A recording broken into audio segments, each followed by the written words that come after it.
Welcome to another fair review. Did anyone miss these? Nope, because statistically these are the worst performing videos on my channel. But setting that aside, we're going to be reviewing CHOBITS. It's an older anime from way back in the ancient times when making something look boring was not considered graphic design and things sucked in a slightly different flavor. Basic synopsis: the whole series revolves around Chi, a small personal computer. All personal computers in this world have progressed to their natural conclusion, which is, of course, being beautiful people. Because humanity is nothing if not really bad at learning lessons from really obvious problems. Side note, how many murders do you think were carried out in this world by people hacking someone else's persocom and having it poison their coffee? Give a number down in the comments. How many people poisoned by their own computer do you think there were in this world? But essentially, a guy finds an incredibly expensive piece of machinery in a garbage pile, and like every other person who is poor, he immediately took it home to see if he could fix it. Well, upon getting it there, he decides he's going to turn it on, see how it works, and much like real women, you have to finger this one to turn it on. And before you say, oh, anime, and oh, Japan,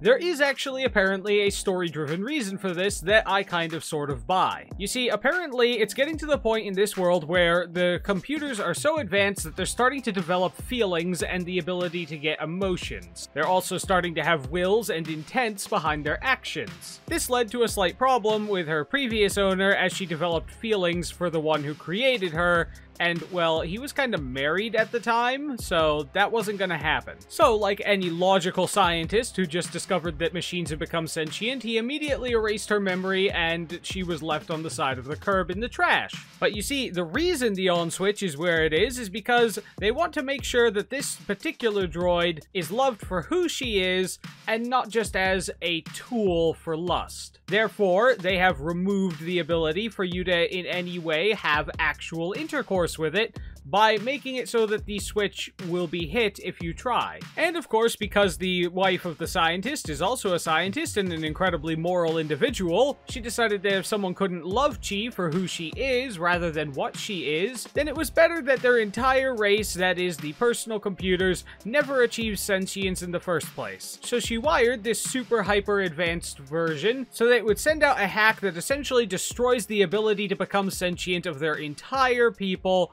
if she is ever used as a love slave. Remember to take that lesson to your grave, kids. If ever you're concerned that an entire race of people is going to have trouble finding love, then you should use the experiences of exactly one of them to determine whether or not you lobotomize all of them. Now, don't get me wrong, I really like the show. Before anyone comes out and says you didn't like it, I did like it. It was quite good.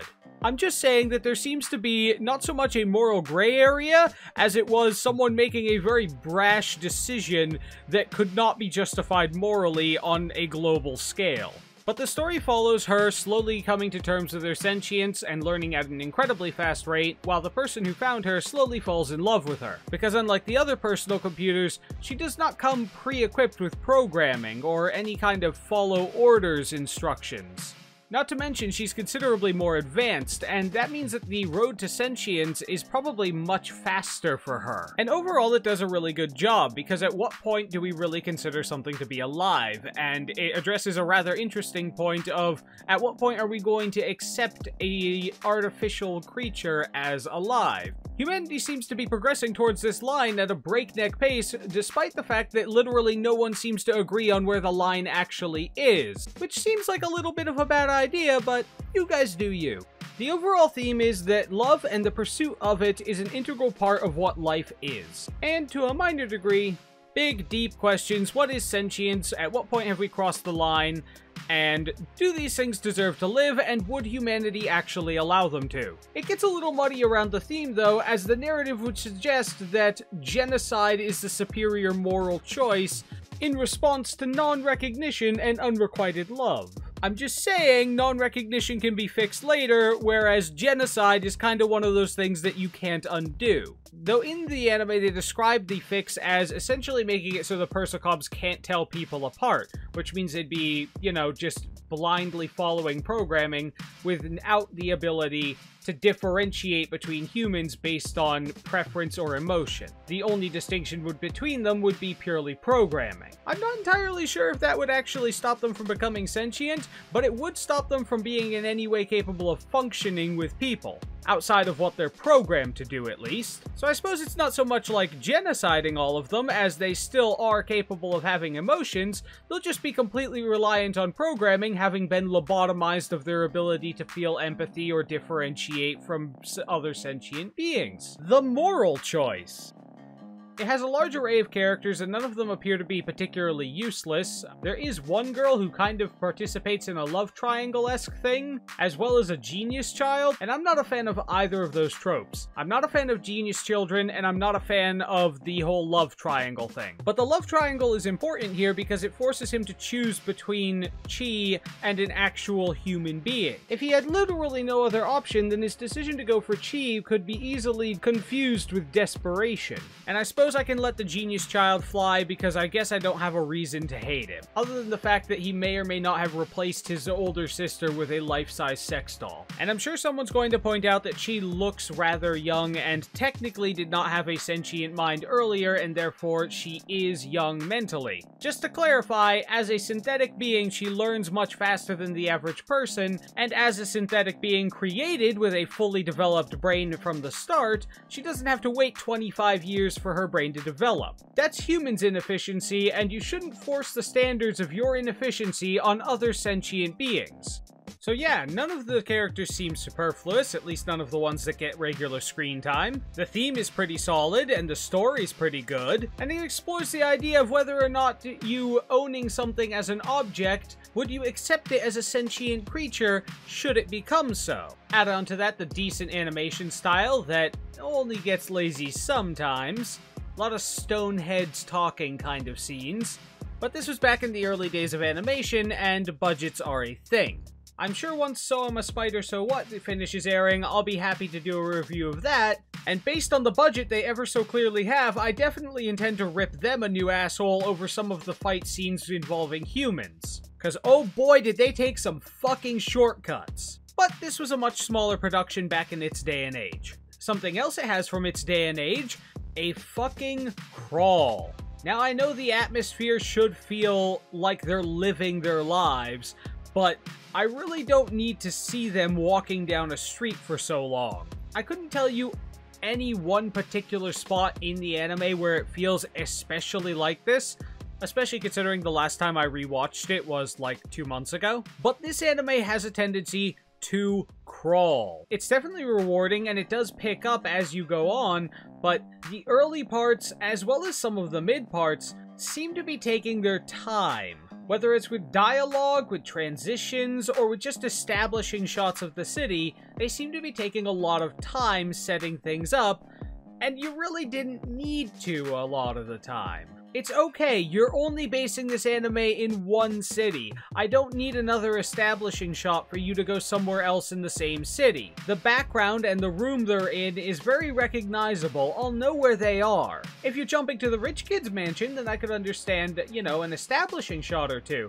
But you don't need an establishing shot every 5 minutes. Unlike Girls Last Tour, the establishing shots in this one are not nearly as important to setting up the atmosphere. This isn't necessarily universal, as there are several street shots that show a huge number of persocoms around the streets. Those are relatively important, even though a lot of them are simply still images with no actual animation. Those ones are necessary to set up just how ubiquitous persocoms are. There's also a minor detractor of the fact that the anime seems to have another story going on in the background. There are 2 other separate droids that are trying to stop her from activating, out of the fear that this will damage all of the personal computers that their society has become, well, super reliant on.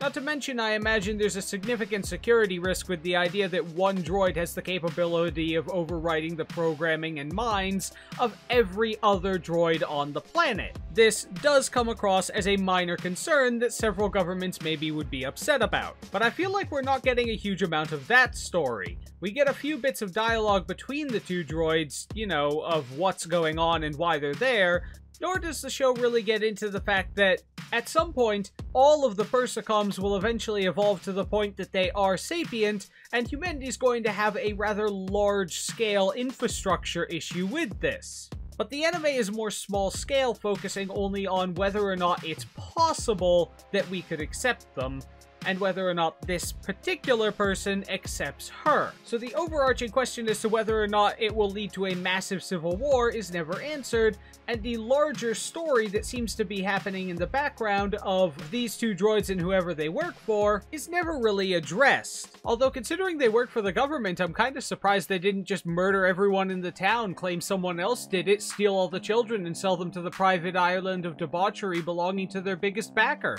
Of course, I'm kidding. You can obviously trust all government agencies ever, anywhere, at any time. I normally do a percentage, but this was one of the hardest ones to do because I do enjoy it and I loved every minute of it, but the crawl that it goes at makes the anime, ironically enough, feel like it's actually progressing slower than the manga, because the manga is only limited by how fast I can read. Add on to that the larger storyline and follow-up questions that are never answered, and it does detract from it a little bit.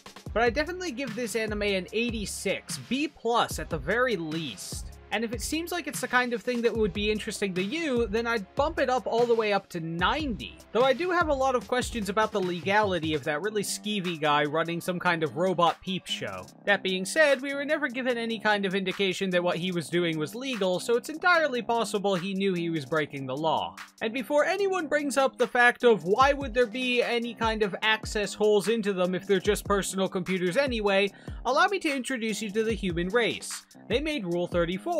It is a universal rule that has been true for all of eternity, and they've been putting holes in everything for the purpose of fucking it from the beginning of time. If you thought they were going to make life-size androids that look like humans and not give them 3 orifices or more that could be used sexually, then you've never met a human before, and I envy you.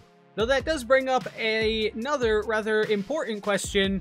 Just because, due to the placement of a switch, he cannot go for the front, does not mean that using her for her body is not physically possible. And if it truly was that a horrible, degenerative person got their hands on her, which is entirely possible because instead of, entrusting her to someone that you thought might be morally good as a representation of the good of humanity, you left her in a trash pile outside, there are still other ways that they could have used her physically. So yeah, I'll stick by that 86%, and any of you who have seen it or think you might see it, let me know what you feel about it.